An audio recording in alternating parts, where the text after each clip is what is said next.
Hello friends. Now, after some comments on my last video about the Avant Slot BMW 2002, I thought it was probably time for another coffee and a chat, because it sparked a question in my mind and I started thinking about it. And here we go. It's about expectation and about the fact that a lot of you said you really shouldn't have to do all those things to a slot car straight out the box. And you're right, but in context. So this car is not a new design of car. It's been around a fairly long time. They've been making these a while. Let's be honest. You can tell this if you look underneath. It's got a 4-bolt motor pod, but it is just 4 bolts. And you can get a bit of, but it's sort of almost a design of an earlier time. Now, everybody talks about, oh, slot cars were kind of fairly crude, and then Fly came along and made the top bit really quite amazing, and that was sort of a step shift. And then everybody else followed suit. But I think a bit later on, there was another step shift, because slot cars were a solid chassis, or they were this kind of, you know, it's sort of an attempt at a motor pod, but it's not all that advanced. And then fast forward to now, and you've got things like this with quite complicated motor pods. And indeed this one. I mean, this is an evolution from this. They're both Avant slots. But the 4 bolts on this one, the front two, adjust a single point that rocks the whole motor pod. This is an evolution of design. Now, on top of that, there's obviously an evolution of the production process and the design as it relates to the production process, because you design things to make them easier to produce, and there's always a little bit of a compromise there. So you shouldn't have to do those things to a slot car out of the box. No, you shouldn't. Especially if it's a newer release like this Avant Slot, which was brilliant.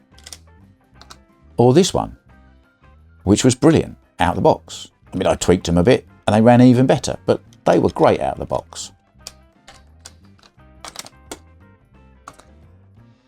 But this one, if you take something like this out of a box, you've got to understand that really you're opening a time machine. So this is not a 2024 car. It might be a 2020 car, might even be earlier than that. And yeah, they probably still make some, and they pop new ones out of the moulds. But really, it's the same old people on the same old production line, putting the same old bits together that probably weren't designed for ease of assembly anywhere near as much as the bits on this one were. And there was a time when an Avant Slot was probably, you know, the expectation was it's a car to be set up. It's an adjustable car rather than a home set, non-adjustable car, and they probably took a similar attitude to the one that Slot It have had for a while, which is, well, you're going to sort it out yourself, aren't you? Because that's their target audience. These days, even that target audience, their expectations have been lifted. They expect more than that. We expect more than that. Everyone at every level in the hobby expects more than that. So, yeah, you're all right, but we need to put it in context. At the time this car was designed and came out as a new release, it was probably pretty amazing, pretty revolutionary. The fact that you could do things and adjust stuff. Yeah. But now, the fact that it's probably, you know, however many years down the line, the mould tools are probably a little bit worn. Yeah. This is the argument for slot car companies not just sticking another livery on the same old body and the same old chassis year after year after year. But, you know, this one isn't that. It's not this year's livery on a very old car. This has been kicking around a while. It was stock sitting on a shelf at Pendle. It just happened to suit me because it's got Warsteiner on it. But it's, yes, I suppose this coffee and a chat is about expectation management. Yeah, this car should be better than this. But at the time that this car was sort of a release and had contemporaries, it was probably pretty good.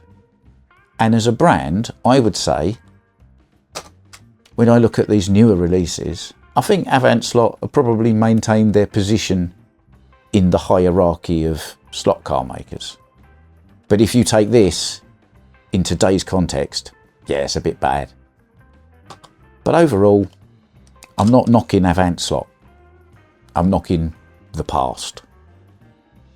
That's all.